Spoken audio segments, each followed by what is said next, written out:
होता है जब हमारी योग्यता से ज़्यादा कोई हमें दे देता है, तब हमें उसके प्रति राग होता है, लगाव हो जाता है कि इस व्यक्ति ने मेरे लिए कुछ किया।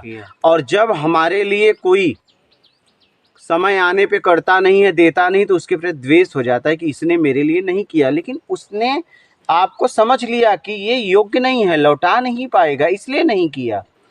आप समझिएगा, कहीं योग्यता से ज़्यादा मिल रहा है, वो आपको दिया तो आप उसमें एकदम प्रफुल्लित हो जाते हो, उसके प्रति आसक्ति बंधन हो जाता है।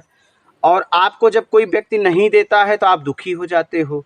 तो न तो सुखी हो ना दुखी हो, समझो जरा और समझ के उससे निकलने का प्रयास करो, राग और द्वेष से।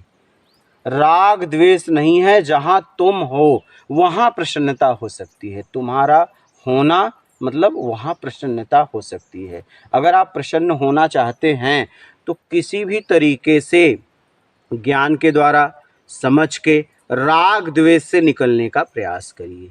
और राग द्वेष से तब निकलेंगे जब आप दोष देखने से मुक्त होना चाहेंगे, जब आप निर्विकार होना चाहेंगे, मान की इच्छा का त्याग करेंगे, वो सुख की इच्छा का त्याग करेंगे जो जिस सुख से आपके जीवन में कोई लाभ नहीं है। जैसे मान की इच्छा, कोई आपको मान दे, उससे लाभ है नहीं, लेकिन नहीं देता है तो उससे झगड़ा हो जाता है आपका। नहीं बाहर से होता तो अंदर से कर लेते हो, उसके प्रति द्वेष हो जाता है। और मान दे देता है तो उसके ऊपर खुश हो जाते हो। समझ रहे हो? तो किसी भी तरीके से मान और दिखावा का पूरी तरह त्याग करने का प्रयास करें।